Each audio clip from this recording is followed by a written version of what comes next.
The crack of gunfire split the desert silence. Two bodies hit the ground before the echo faded against the distant mesas.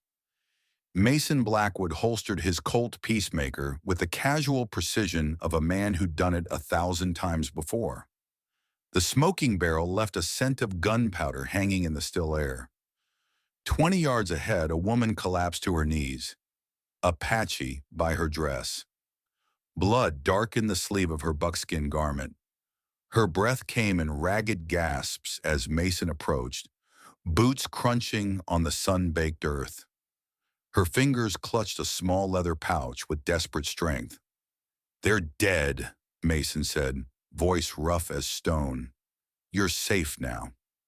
The woman's eyes, dark as midnight, fixed on his face, not with gratitude but with calculation, measuring the new threat.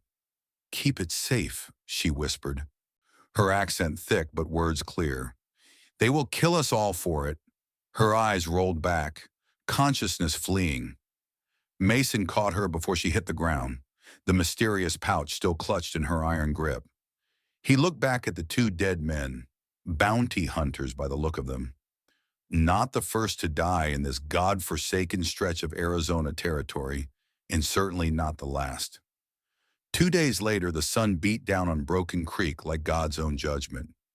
Mason guided his horse down the dusty main street, past the saloon and general store, toward the makeshift auction platform erected near the livery stable.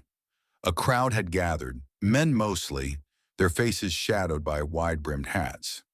"Half price," the auctioneer bellowed, sweat staining his collar. 50% discount on this fine Apache woman." Mason's jaw tightened as he saw her. Another native woman, standing bound on the platform. Her dress was torn at the shoulder, exposing skin marked with bruises.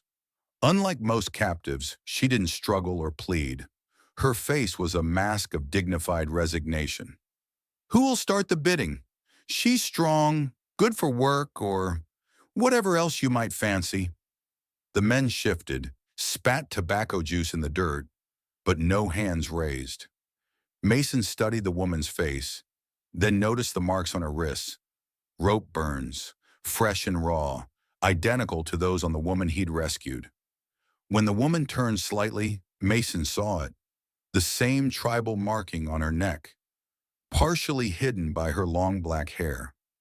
The same mark he'd seen on the woman now recovering in his cabin. Sisters, it had to be.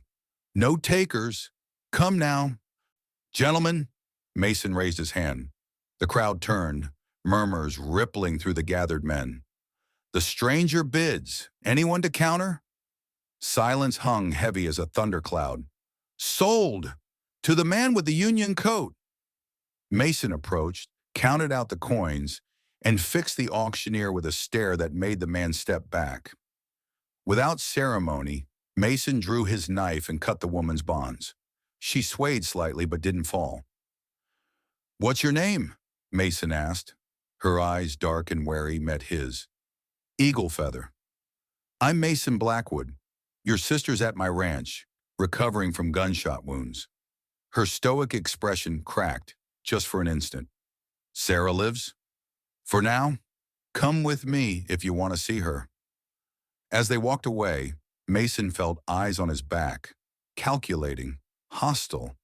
He'd made enemies today without firing a shot. One man in particular, leaning against the hitching post outside the saloon, watched them with unusual interest. His hand rested casually on his gun belt, thumb tracing the hammer of his revolver. Mason lifted Eagle Feather onto his horse, mounted behind her, and rode out of town without looking back. But he knew they were being followed. The Broken Horn Ranch appeared on the horizon as the sun began its descent. A modest cabin, corral, and barn nestled against a backdrop of pine-covered hills. Nothing fancy, but it was Mason's, paid for with blood money from his years in the Union Army. As they approached, an older black man stepped out of the barn, shotgun raised until he recognized Mason. "Visitors, Joe," Mason called out. "She's family to our other guest." Joe nodded, lowering the weapon. His weathered face betrayed nothing, but his eyes took in everything. The woman's condition, Mason's tense posture, the dust trail behind them. "Got coffee on," Joe said simply. A man of few words, but each one carefully chosen. Inside the cabin, Sarah lay on Mason's bed, bandages wrapped around her shoulder and torso. Eagle Feather rushed to her side, words flowing in Apache, too fast for Mason to catch, though he'd picked up some of the language during his scouting days. "You saved her," Eagle Feather said finally, turning to Mason. "Why?" Mason poured himself a cup of coffee. "Does it matter? White men always want something." He shrugged. "Maybe I'm tired of seeing people die." Sarah's weak voice interrupted. "Show him, sister." Eagle Feather hesitated, then reached for the pouch Sarah had guarded so fiercely. From it, she withdrew a folded deerskin map and several chunks of gold ore. Raw, unrefined, but unmistakable. "Our father was keeper of sacred places," Eagle Feather explained. "Before soldiers came, before miners came, this map shows the way to the Golden Mountain, where our ancestors rest, where the spirits live." Mason studied the crude map. "And someone's willing to kill for it." "Your brother," Sarah whispered. Mason's head snapped up. "What did you say?" "Silas Blackwood, the mine owner. He leads the men who attacked our village." The room seemed to grow colder. Joe, standing silent in the doorway, exchanged a glance with Mason. "Silas is your brother?" Eagle Feather asked, her hand moving imperceptibly toward her hidden knife. "Was," Mason said flatly. "Haven't called him brother since Appomattox.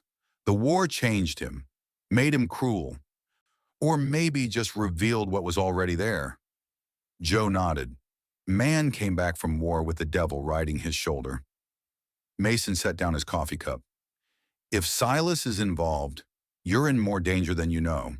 He doesn't stop until he gets what he wants." Eagle Feather's eyes hardened. "Neither do I." Night fell like a black curtain over the ranch.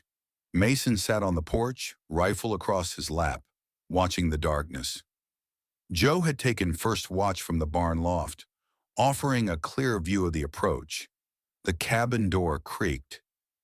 Eagle Feather stepped out, now dressed in clean clothes borrowed from Mason's sparse collection. "Your woman's clothes?" she asked. Mason shook his head. "Never had a woman here, just mine, when they got too small." She settled beside him, her movement silent as a shadow. "You fought in the white man's war." It wasn't a question, but Mason answered anyway. 3 years, saw things no man should see. "My people know war," she said. "Different, but same."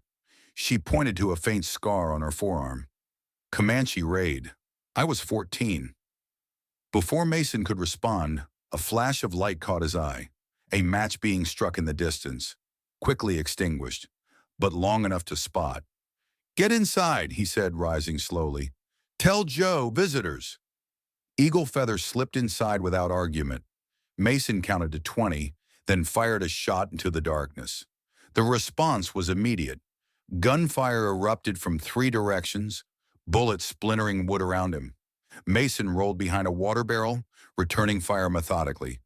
1 shot, 1 man down, his old captain's words echoing in his head.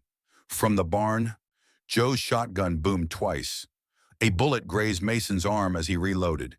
He cursed, ducked lower, then froze as the cabin door burst open. Eagle Feather emerged, not retreating but advancing, a knife in each hand. With deadly accuracy, she threw the first, finding a throat in the darkness. A man's gurgled cry confirmed the hit. Mason took advantage of the distraction, picking off another attacker with a clean shot.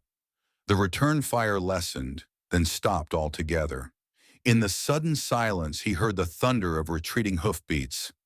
Joe approached, reloading his shotgun. 4, maybe 5 riders, heading back to town. "Scouts," Mason said grimly. "Silas is testing our defenses." Eagle Feather retrieved her knife from the dead man's throat. wiping it clean on his shirt. The cold efficiency of the act reminded Mason of battlefield surgeons, necessary detachment in the face of death. "Your brother will send more," she said. "Yes." Mason examined his wounded arm. "And next time, they won't be so careless." Eagle Feather studied the wound, then without a word tore a strip from her shirt and bound it tightly. Her fingers were calloused but precise. "Why do you help us?" she asked again. Truth this time. Mason looked toward the distant mountains, silver in the moonlight. "Because Silas has taken enough. From your people. From mine during the war. From this territory." He paused. "And because I know what it's like to lose family." In the barn, Joe's pained groan broke the moment. They turned to find him clutching his side, blood seeping between his fingers. "Just a scratch," the old man insisted, but his ashen face told a different story. Dawn broke with the smell of snow on the wind. Mason hitched the wagon while Eagle Feather helped Joe inside, packing blankets around him to cushion the journey. Sarah, still weak but conscious, sat beside the old man. "My hunting cabin," Mason explained, 10 miles into the hills. Silas doesn't know about it." "You're sure?" Eagle Feather's doubt was plain. "Built it after we parted ways. It's not on any map." The journey took longer than Mason liked, every jolt of the wagon drawing a suppressed groan from Joe. By midday, they reached the cabin, little more than a one-room shelter built against a cliff face, invisible until you were nearly upon it. Inside, Mason and Eagle Feather worked in unexpected harmony, she preparing a poultice for Joe's wound, while Mason built a fire and secured the perimeter.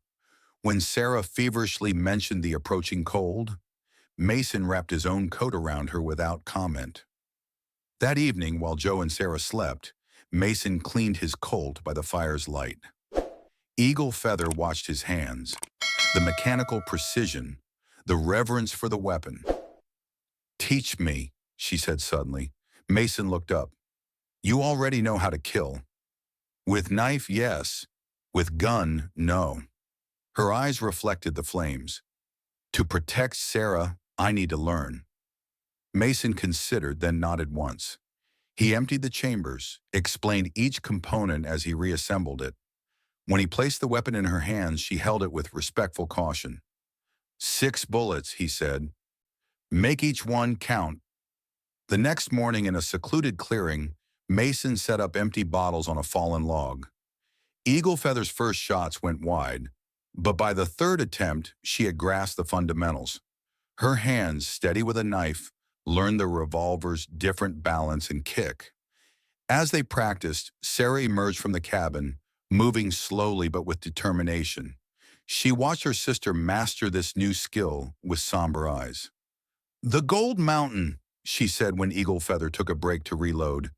"It is not just gold there." Mason raised an eyebrow. "What do you mean?" "It is where our ancestors rest, sacred ground. The gold is what you would call a guardian, a test. Those who seek only wealth are destroyed by their greed." Mason thought of Silas, of his insatiable hunger for more. More land, more wealth, more power. "Some men can't see beyond the shine. Your brother," Eagle Feather said, "he will not stop." "No." Mason checked his ammunition. "Which is why I need to go back to town. We need supplies, and I need information." "I will come with you," Eagle Feather stated. Mason shook his head. "Too dangerous." "For you," she countered. "Alone." Their eyes locked in silent battle of wills. Finally, Mason nodded. "Stay out of sight. First sign of trouble, you ride back here. Clear?" "Clear," she agreed, though Mason suspected she had no intention of retreating. Broken Creek seemed unnaturally quiet as Mason rode in alone, Eagle Feather hidden in the tree line outside town. The saloon, usually bustling even in daylight, stood eerily empty. The general store's windows were shuttered, though smoke rose from the chimney. Mason tied his horse outside the store, hand resting on his holster as he pushed through the door. The shopkeeper, an old German immigrant named Schmidt, looked up with undisguised fear. "We're closed, Blackwood. Need ammunition and food, Schmidt. I'll pay double." The old man glanced nervously toward the back room. "You shouldn't be here. Your brother—" "Afternoon, little brother." The voice came from behind the curtain as Silas Blackwood stepped into view. Taller than Mason, broader in the shoulder, with the same storm-gray eyes. But where Mason's held caution, Silas's burned with zealous intensity. 4 armed men flanked him, hands on their weapons. "Silas!" Mason didn't draw, outnumbered as he was, but his posture shifted subtly. Weight on the balls of his feet, right hand loose at his side. "5 years," Silas said conversationally. 5 years without a word, and suddenly you're harboring Apache fugitives and killing my men. Self-defense. Your men shot first." Silas smiled without warmth. Always the righteous one, father's favorite, the son with principles. Father would be ashamed of what you've become. "Father was weak," Silas spat, "just like you. The war taught me what this country needs, men willing to take what's theirs. Even if it doesn't belong to you, those savages don't understand the value of what they're sitting on. That gold could build empires." Mason's eyes narrowed. "It's not the gold you want. It's what comes with it. The power. Power is civilization, brother. Without it, we're just animals fighting over scraps." Silas stepped closer. "Give me the map and the Apache women. Do that. And you can keep your miserable ranch and your pet nigger." Mason's hand twitched toward his gun. "Don't talk about Joe that way." "Still sensitive, I see." Silas sighed theatrically. "I'm giving you a chance, Mason. Family mercy. Walk away from this." "You stopped being my family when you ordered the massacre of innocent people. Casualties of progress." Silas gave a signal, and his men drew their weapons. "Last chance, brother." The window behind Silas shattered as a knife embedded itself in the shoulder of his closest gunman. In the moment of confusion, Mason drew and fired in one fluid motion, hitting a second man in the chest. Gunfire erupted. Mason overturned a barrel for cover, feeling a bullet graze his thigh as he ducked. Through the broken window, he glimpsed Eagle Feather engaging a third man, her movements swift and lethal. Silas bellowed in rage, firing wildly as he retreated toward the back door. Mason pursued, but a sudden blow from behind sent him sprawling. One of Silas's men had circled around, pistol raised for the kill shot. The shot came, but not from the gunman. Eagle Feather stood in the doorway, Mason's spare revolver smoking in her hand. The man dropped, a perfect hole in his temple. "I told you to stay hidden," Mason growled, climbing to his feet. "You're welcome," she replied, helping him up. "Your brother escaped." Mason nodded grimly. "He'll head straight for the cabin. We need to move." They rode hard, pushing the horses to their limit. But when they crested the final ridge, black smoke was already rising from the direction of the hunting cabin. "No," Eagle Feather whispered. The cabin was engulfed in flames, 6 riders circling it like vultures. From inside came the unmistakable boom of Joe's shotgun, followed by the lighter crack of a handgun, Sarah fighting with her last strength. Mason drew his rifle. "Circle around. I'll draw their fire." Before Eagle Feather could object, Mason charged forward, firing from horseback. 2 riders fell before they registered the attack. The others turned, returning fire. Eagle Feather moved like a shadow, approaching from behind. One rider screamed as her knife found his kidney. Another turned, only to meet Mason's bullet. Silas, recognizing defeat, spurred his horse toward the tree line. Mason gave chase, blood pounding in his ears. This ends today, he thought. He caught up at a small clearing, tackling Silas from his horse. They rolled in the dirt, all finesse abandoned for raw fury. Silas, larger and stronger, landed punishing blows that sent stars across Mason's vision. But Mason had survived Antietam and Cold Harbor. He knew how to take punishment and keep fighting. "It's over, Silas," Mason panted, tasting blood. "Nothing's over," Silas raged, drawing a hidden derringer. "I'll find that gold mountain if I have to burn down the whole territory." The shot that rang out didn't come from Silas's derringer. Eagle Feather stood at the clearing's edge, the revolver Mason had taught her to use now smoking in her hand. Silas staggered, looking down at the spreading red stain on his chest with almost comical surprise. "You chose them over your own blood," Silas gasped, falling to his knees. Mason stood slowly. "Blood isn't just what runs in your veins, brother. It's what you spill for those you care about." Silas collapsed, eyes fixed on the sky, seeing something beyond the clouds. "Father?" he whispered, then was still. Mason knelt beside his brother's body, closing those storm-gray eyes so like his own. He felt no triumph, only a hollow exhaustion. Eagle Feather's cry drew him back to reality. He followed her to the burning cabin, where they found Joe dragging Sarah's limp form from the flames. "Tried to save her," Joe coughed, his face streaked with ash and tears. "Girl took a bullet meant for me." Sarah's eyes fluttered open as Eagle Feather cradled her. Words passed between the sisters in Apache, too soft for Mason to hear, too private to intrude upon. Then Sarah pressed the leather pouch into Eagle Feather's hands and exhaled one last time.